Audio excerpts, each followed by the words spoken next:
ఈ మ్యాచ్‌తోని మన సన్‌రైజ్ హైదరాబాద్ అయితే ఈ లీగ్ స్టేజ్ నుంచి ఐపీఎల్ 2025 నుంచి అయితే ఎలిమినేట్ అయిపోతుంది. యాజ్ ఏ కట్టర్ ఎస్ఆర్‌హెచ్ ఫ్యాన్‌గా మళ్ళీ ఆరెంజ్ ఆర్మీ ఫ్యాన్స్‌కి కూడా ఇది డైజెస్ట్ చేసుకోలేకపోతున్నారు ప్రతి ఒక్కరు కూడా. మనం సీజన్ ఎట్లా స్టార్ట్ చేసినాం, ఎట్లా ఎండింగ్ అవుతుంది, చాలా బాధ అనిపిస్తుంది అసలు.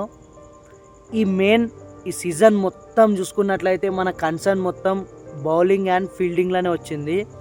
బ్యాటింగ్ లైనప్ మనది మంచిగానే ఉంది, బట్ బౌలింగ్లో ఎవ్వరు కూడా ఎక్స్పెక్ట్ చేసినంతగా పర్ఫామ్ చేయలేకపోయారు. ప్రతి ఒక్కరు కూడా ఫెయిల్ అయిపోయారు. చాలా మ్యాచ్లు మనం బౌలింగ్ వల్లనే అయితే ఓడిపోయినాం.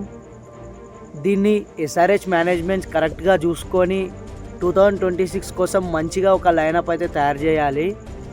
ఈ 2025 మనకు ఒక బ్యాడ్ సీజన్ లాగా అయితే మిగిలిపోయింది. But we still support orange army.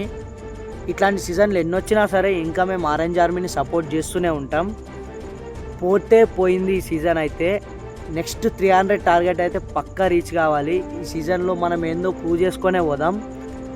And we love orange army, we support orange army, we believe in Pat Cummins. Next season చూసుకుందాం.